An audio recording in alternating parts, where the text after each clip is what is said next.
Assalamualaikum warahmatullahi wabarakatuh. Perkenalkan, nama saya Ardan Zahir dari kelompok 7. Di sini kami akan mempresentasikan pendidikan anti korupsi. Ada nama anggota. Yang pertama, Alaf Natarisa Tunisa. Yang kedua, Feren Fatma Fathia. Yang ketiga, Muhammad Zaki Saifullah. Keempat, ada Dianovia Ari. Yang kelima, ada Ardan Zahir. Yang enam, ada Rona Saharani. Yang ketujuh, ada Dwi Amri Hamzah. Pendidikan anti korupsi. Secara umum, pendidikan anti korupsi diartikan sebagai pendidikan koreksi budaya yang bertujuan untuk mengenalkan cara berpikir dan nilai-nilai baru kepada peserta. Hal ini penting ditanamkan kepada peserta didik karena gejala korupsi di masyarakat sudah membudaya dan dikhawatirkan para generasi muda menganggap korupsi sebagai hal yang biasa.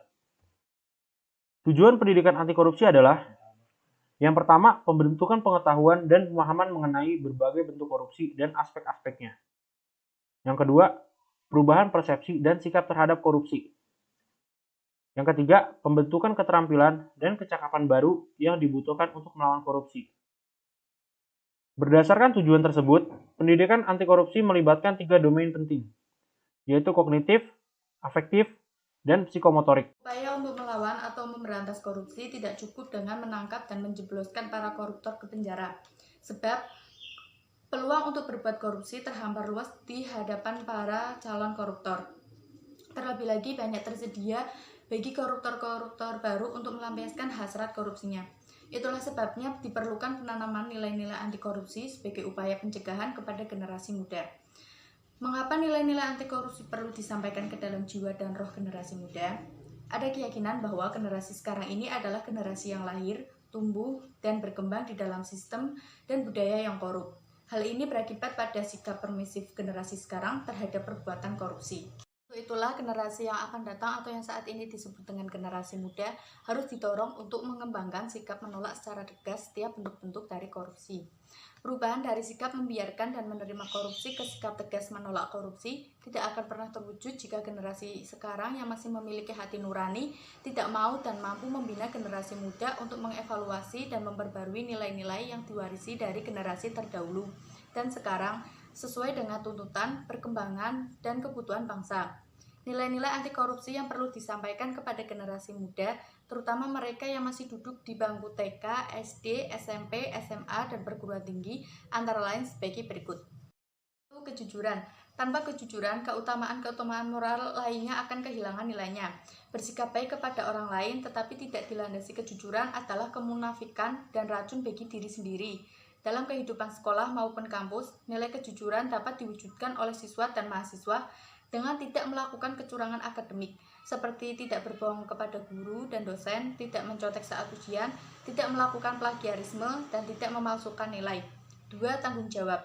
Setiap orang harus bertanggung jawab terhadap apa yang diniatkan, dikatakan, dan dilakukan, terlebih mereka yang mengaku dirinya sebagai pemimpin. Seorang pemimpin yang bertanggung jawab yang terlahir dari individu yang bertanggung jawab. Seorang belum dapat memimpin orang lain kalau ia tidak dapat memimpin dirinya sendiri. Wujud nilai tanggung jawab diantaranya adalah belajar sungguh-sungguh, mengerjakan tugas tepat waktu, memelihara amanah ketika mendapat tugas atau menempati posisi tertentu dalam kegiatan atau kepanitiaan, dan lulus tepat waktu dengan meraih nilai yang baik. 3. Keberanian. Orang yang berani mengatakan mana yang benar dan mana yang salah merupakan agen penting dalam mengembangkan nilai-nilai anti korupsi. Nilai keberanian dalam kehidupan sekolah dan kampus dapat diwujudkan dengan indikator berani bertanggung jawab atas apa yang telah diperbuat, berani membela kebenaran dan keadilan, betapapun pahitnya, dan berani mengakui kesalahan. 4. Keadilan. Nilai keadilan dalam kehidupan sekolah dan kampus dapat diwujudkan dengan sikap dan perilaku tidak memilih-milih teman dalam bergaul, memberikan pujian kepada teman yang berprestasi, serta tidak menyepelekan atau merendahkan teman. 5. Keterbukaan. Nilai keterbukaan dalam kehidupan sekolah dan kampus dapat diwujudkan dengan sikap dan perilaku yang mengungkapkan sesuatu tanpa ditutup-tutupi.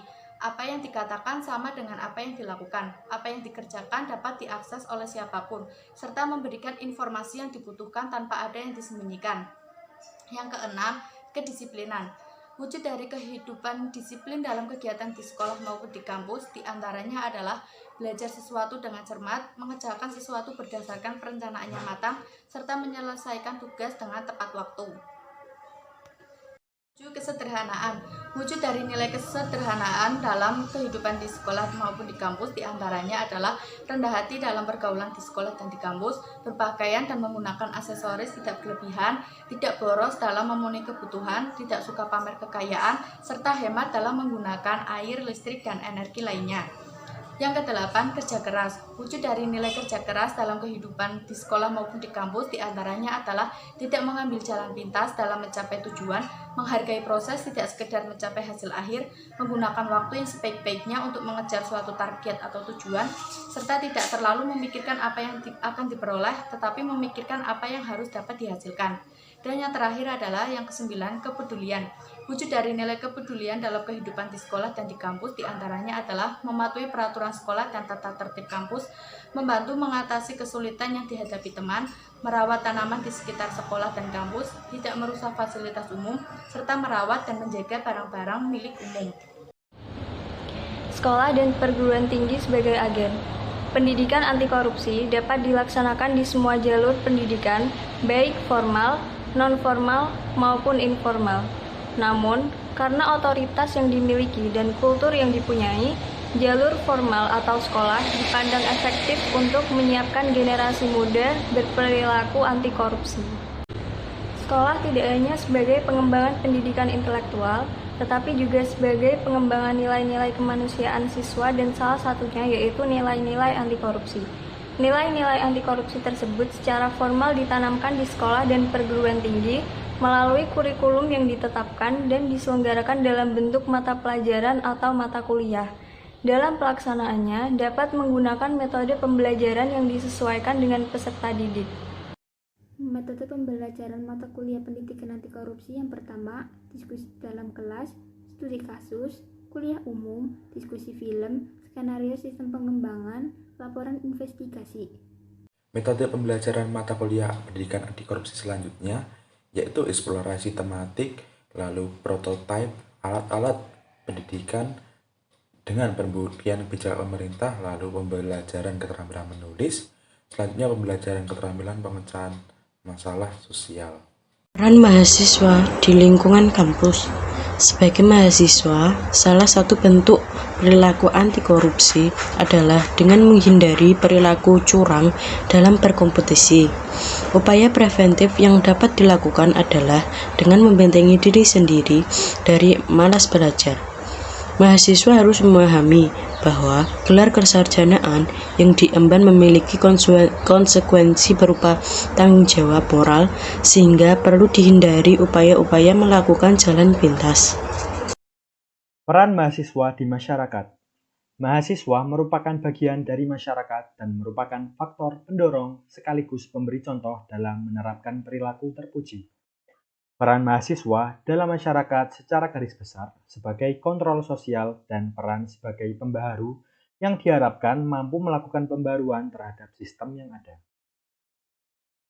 Sebagai kontrol sosial, mahasiswa dapat membantu masyarakat dalam mewujudkan peraturan yang adil dan berpihak pada rakyat banyak, sekaligus mengkritisi peraturan yang tidak berpihak pada masyarakat.